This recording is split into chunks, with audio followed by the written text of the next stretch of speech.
नमस्कार साथियों, भारत ने तुर्की को एक करारा तमाचा मारा है। इतना बड़ा जवाब तुर्की को मिला है जिससे एक साल के भीतर उसकी सर्विस को बहुत बड़ा नुकसान पहुंच सकता है। उसको आर्थिक रूप से बहुत बड़ा नुकसान भारत पहुंचाने जा रहा है। भारत ने एक ऐसा फैसला लिया है जो सीधे सीधे तुर्की और एर्दोगान दोनों की जो चहेती कंपनी थी उसको करोड़ों अरबों रुपए का नुकसान पहुंचा सकती है।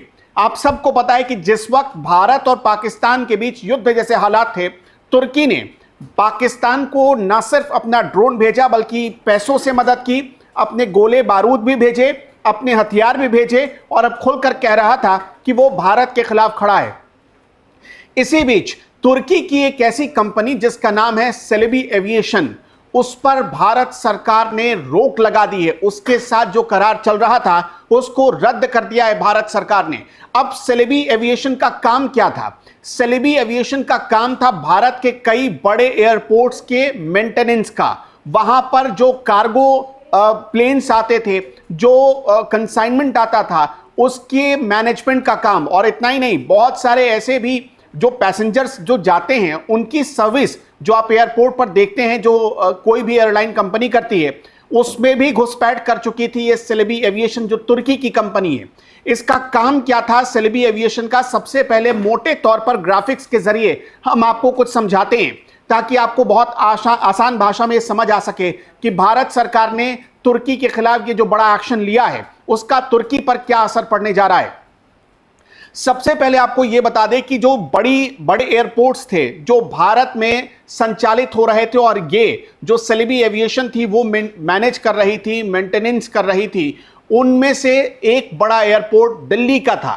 इसके अलावा अहमदाबाद का एयरपोर्ट था। ये सारे बड़े एयरपोर्ट्स ऐसे थे जिन्हें सेलेबी एविएशन को दे दिया गया था। और हाल में ऐसी जानकारी आई कि इसके जो कर्मचारी थे, सेलेबी एविएशन के कर्मचारी थे, वो मतलब तुर्की की मदद कर रहे थे। तुर्की उनके जरिए जासूसी करवा सकता है, इस तरह के भी आरोप लगे। ग्राफिक्स के जरिए हम एक बार फिर समझाते हैं आपको। देखिए, सेलेबी एविएशन भारत के दिल्ली, बेंगलुरु, हैदराबाद, चेन्नई, अहमदाबाद और इसके अलावा गोवा, कोचीन और कन्नौर, ये जो एयरपोर्ट्स थे उनके मेंटेनेंस का काम, वहां पर जो स्टाफ मैनेजमेंट का काम, वो ये एविएशन करता था।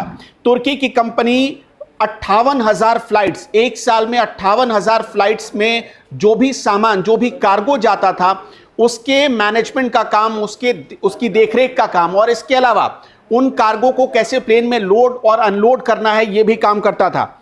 अभी जो जानकारी आ रही है, 5,40,000 टन कार्गो हर साल ये हैंडल करती थी कंपनी, जिस पर प्रतिबंध लगाए गए, मतलब अब इसे भगा दिया गया भारत से। इसके अलावा पूरे भारत में इसके 7,500 से करीब 7,800 कर्मचारी बताए जा रहे हैं। उनमें से ज्यादातर कर्मचारी वो थे जो भारत के नहीं थे, भारत में वो लाए गए थे और ऐसा आरोप लग रहा था कि ये तुर्की के लिए जासूसी कर रहे हैं। एयरपोर्ट एक ऐसा एरिया होता है जो बहुत संवेदनशील होता है और इसकी जानकारी, एयरपोर्ट्स के पूरे भूगोल की जानकारी ये शेयर कर रहे थे तुर्की के साथ। इस तरह के भी आरोप लगे हैं।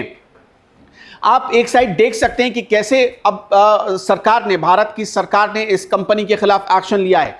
अब यह एक्शन लेने की जरूरत क्यों पड़ी, यह भी समझिएगा। तुर्की ने जिस हिसाब से पाकिस्तान की मदद की और आरोप यह लगा कि अमेरिका को भारत के खिलाफ भड़काने में भी तुर्की का बहुत बड़ा योगदान रहा। जिस वक्त आप ये वीडियो देख रहे हैं उससे कुछ ही घंटे पहले अमेरिका और तुर्की के बीच करीब $225 मिलियन का एक एग्रीमेंट हुआ है और इसके जरिए अमेरिका कुछ मिसाइल्स तुर्की को बेच रहा है।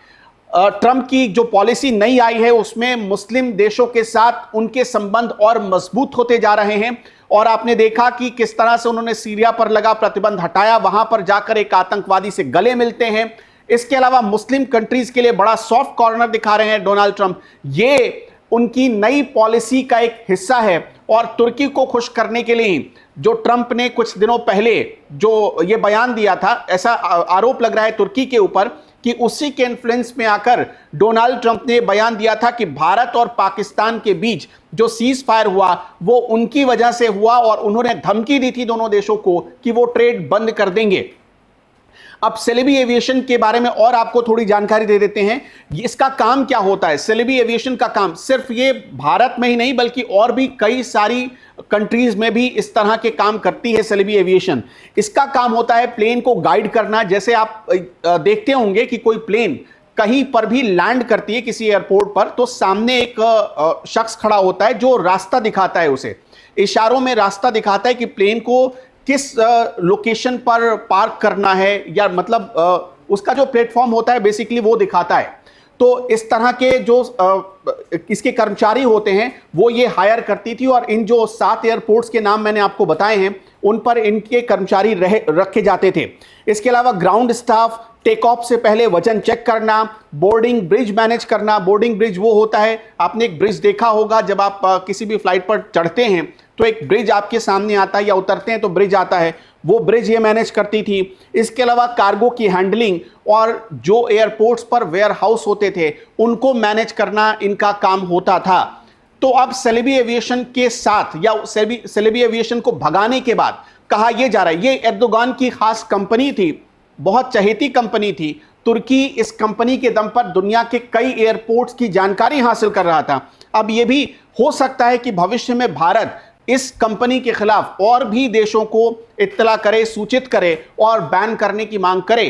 तो अगर ऐसा होता है, हमने व्यापार के मामले में यह देखा कि तुर्की और अजरबैजान के साथ जो हमने हाल फिलहाल टूरिस्ट जो जा रहे थे, जब उनमें एक ऐसी कौतूहलता जगाई तो करीब 250% बुकिंग्स तुर्की और अजरबैजान के वो कैंसिल हुए। बड़ा लॉस हुआ टूरिज्म को। तुर्की के टूरिज्म मिनिस्ट्री को ये कहना पड़ा कि हम भारत के लोगों का स्वागत करते हैं, दोनों देशों के साथ मिलकर आगे बढ़ना चाहते हैं।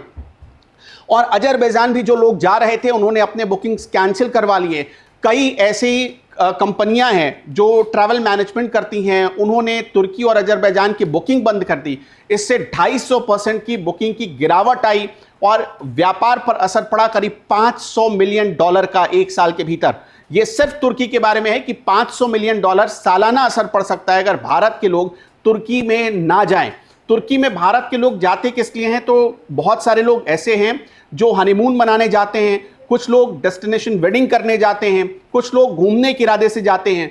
तो अब ये सारे बुकिंग कैंसिल होते जा रहे हैं। भारत सरकार ने अभी तक ऑफिशियल ऐसा कोई फैसला नहीं लिया है कि आप तुर्की जाइए या ना जाइए, अजरबैजान जाइए या ना जाइए, लेकिन खुद ही जो लोगों में भारत पाकिस्तान युद्ध के दौरान जो एक जागरूकता आई उसकी वजह से तुर्की के दौरे के बारे में या वहां पर घूमने जाने के बारे में लोग खुद ही अपने आप कैंसिल करते जा रहे हैं, और इसका असर वहां के टूरिज्म पर पड़ रहा है। याद रखिए, तुर्की के टूरिज्म में 12% हिस्सेदारी होती है वहां के कुल जीडीपी में तुर्की के टूरिज्म का।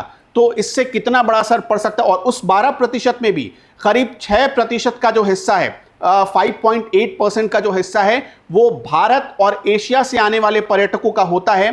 तब जाकर तुर्की का टूरिज्म आगे बढ़ता है। तो ऐसे में भारत अगर कैंसिल करता है या भारत के लोग नहीं जाते हैं तुर्की, तो एक वो भी झटका हो सकता है। और एक झटका इस वक्त भारत की सरकार ने दिया है। देखिए, तुर्की जो इस वक्त हिडन रूप से पाकिस्तान का सहयोग कर रहा था, ऑफिशियल रूप से नहीं कर रहा था, लेकिन अब तुर्की, चूंकि भारत के लोगों ने खुद ही कैंसिल करना शुरू कर दिया, तब तुर्की को खुलकर आना पड़ा। आपने कुछ घंटे पहले एर्दोगान का वो बयान जरूर उसके बारे में पढ़ा होगा या देखा होगा, जिसमें वो कह रहे थे कि हम पाकिस्तान के साथ हैं, हम भारत के खिलाफ हैं। उन्होंने खुलकर कहा है कुछ घंटे पहले। उसके बाद ही भारत सरकार को यह फैसला लेने के लिए मजबूर होना पड़ा कि तुर्की की कोई भी कंपनी भारत में काम नहीं करेगी। हो सकता है कि तुर्की के जितने अधिकारी हैं इस वक्त, जितने कमिश्नर हैं भारत में, उनको भी यहाँ से हटाया जाए, जितने एम्बेसडर हैं उनको भी हटाया जाए। और ये भी हो सकता है कि भारत अपने सारे वीज़ा तुर्की के साथ कैंसिल भी कर सकता है इन फ्यूचर। अब इस बात पर भी चर्चा बहुत जोर शोर से चल रही है। दोस्तों, तुर्की के खिलाफ ये जो भारत सरकार एक्शन ले रही है, इस पर आपका क्या कहना है, कमेंट बॉक्स में बताते चलिएगा।